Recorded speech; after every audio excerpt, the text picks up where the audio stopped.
Jumping back into the action now on the show.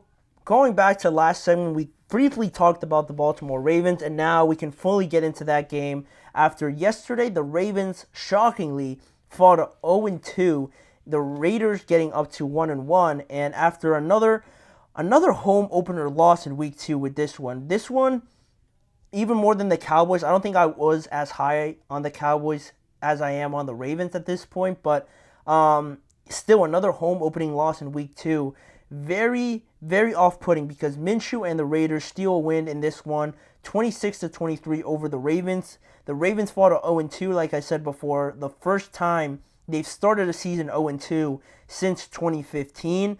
And last time they did start 0-2, they actually started 0-3 in that season, and they finished it 5-11. Obviously, I don't think that's almost impossible to happen with this team, but that's the last time they started this bad. But only 2 weeks in. I'm not jumping off of the ship yet. It kind of hints at my answer to, is there a reason to fully panic yet? But talking more in depth about this game was closer than I thought originally at the start. I thought the Ravens, like I'm sure I said on Friday, I'm sure I said that the Ravens were going to handle this quite comfortably, winning by at least a touchdown or two, and that couldn't have been farther from the truth in this one because Baltimore did lead 9-6 at half, both teams scoring a touchdown in the third quarter as well after that. So it was 9-13 heading into the fourth quarter, and much like the Chiefs game, these close games where you kind of let a team hang around, where the Bengals were the better team in that game against the Chiefs, but they let them hang around too much and they lost the critical moments. Almost the same thing here with the Baltimore Ravens, because to start the fourth quarter, it was a Derrick Henry, touchdown, capping it off with a drive, with a touchdown to end that drive, Derrick Henry getting into the end zone with 12 minutes left in the quarter, or in the game pretty much, with a 23-13 lead, 10-point lead with about 11 minutes to go. You're kind of thinking a little bit here that the Ravens are going to continue to use Derrick Henry, kind of chew the clock out once they get the ball back, maybe score another touchdown if they're fortunate enough to do that. And this game could be over, right? 10-point lead in the fourth. Really great teams don't give those type of leads up. So that's what I was kind of leaning towards. But then the next few minutes, very confusing and very surprising from both teams, right? Because after that, the Raiders answer with only a field goal. So you're up about a touchdown right now, and you have Derrick Henry, coming off of the momentum of the last drive. You feel like the Raiders gave the game up right now, or at least I did, right? Only answering with a field goal. I'm thinking, the Ravens are just about to score right now, and this game is really going to be over. But the Raiders got an interception on the drive right after that, and then what followed after that interception and the rest of the game was this. Derrick Henry only got one carry in the final 10 minutes of this game. Going back to the Chiefs game, he only had 2 carries in the final 10 minutes of that game. So through 2 weeks, in the final 10 minutes of both of these games, close games for the Ravens, Derrick Henry, their big offseason acquisition, has only had 3 carries through the last 10 minutes in each of these games. Let it sink in a little bit, right?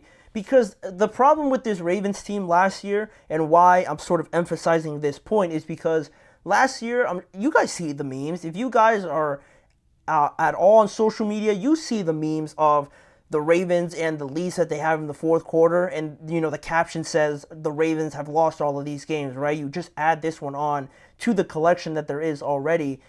It's obviously a big problem, right? It's obviously something you wanted to work on, even though they had a great record last year. They were the number 1 seed last year. It is a glaring problem that you have to address. They were fortunate to have, I think, a better defense last year to kind of hold off opposing teams' comeback rallies. But now this year, with the loss of Patrick Queen, with the loss of Geno Stone, Jadeveon Clowney's not there anymore, it kind of leaves you vulnerable to these comebacks where you might not have such a dominant defense to hold off this momentum switching drive that the Raiders have. So now that you have Derrick Henry, you're thinking, we have the guy, we have the closer to kind of just demoralize teams, be unstoppable in the run game. And as much as they want to pack the box in, it doesn't matter because we have a great running game. And I guess that goes back to the problem with this offensive line, right? Because they did lose 3 starters. So to make that change and have a new running back come in, I guess you could also point to the fact that 3 new starters on this offensive line was not going to mesh too well with having such a dominant running game. But with that being the case, and Derrick Henry just not seeing the ball too much in the final 10 minutes of this game, Las Vegas mounted a very impressive drive with a couple of big throws and catches from Gardner Minshew. Brock Bowers had an amazing game. Davante Adams had a dynamic game as well. The Raiders ultimately tie the game up at 23-23 with 4 minutes left in this game. Even still, after this, I kind of understand why. A little bit. I can sort of understand why the Ravens would like to pass it a bit more now, sort of gain some more field position, right? Because if you go out there and run it now, now you decide to run it and you get stuffed on the first or second play of that drive, now you're in a 3rd and long and you're really giving up the momentum. So I kind of understand why they try to incorporate some passes, but even still, it didn't work out great for them because the following drive by the Ravens, they try to get a drive going, but it leads to a Max Crosby sack, which ultimately puts them in a 3rd and 15 or something like that. And they, give in. They just throw a little dump off and they punt the ball back. And from that point on, Baltimore never saw the ball back with they never got the ball back with a real solid chance to tie the game because at 23-23, when the Raiders had that game-tying touchdown, there was 4 minutes left. The Ravens go 3 and out, and now they kick the ball back to the Raiders, and they have another good drive that ultimately leaves them with 27 seconds left to kick that field goal, and they make it 26-23, and that's pretty much the game from there. The Ravens had this miracle kind of lateral play that didn't go anywhere, and then the clock hit 0, and the Ravens lose. They fall to 0-2, 26-23, and up until yesterday also, to give you some context of the Raiders and kind of their struggle, the Raiders had lost their last 49 games when they were trailing by 10 points in the 4th quarter. Baltimore failed to close out another comfortable lead in the regular season that, they always just seem to lose when they're in these moments. And I mentioned Brock Bowers and Davante Adams. Davante Adams had 9 receptions for 110 yards and a touchdown. Brock Bowers, similarly, 9 receptions for 98 yards. And Baltimore lose another game, allowing 17 carries for 28 yards to the Raiders' running game, in which I thought that was going to be a big problem because I felt that the Ravens were going to run it better with Derrick Henry. That wasn't the case. It was more of the same from week 1. And they lose to a team that had less than 30 rushing yards between 4 running backs. As much as the Ravens kind of struggle with their own run game and deciding what to do, there was no running back ultimately out there for the Raiders. 30 yards between 4 guys.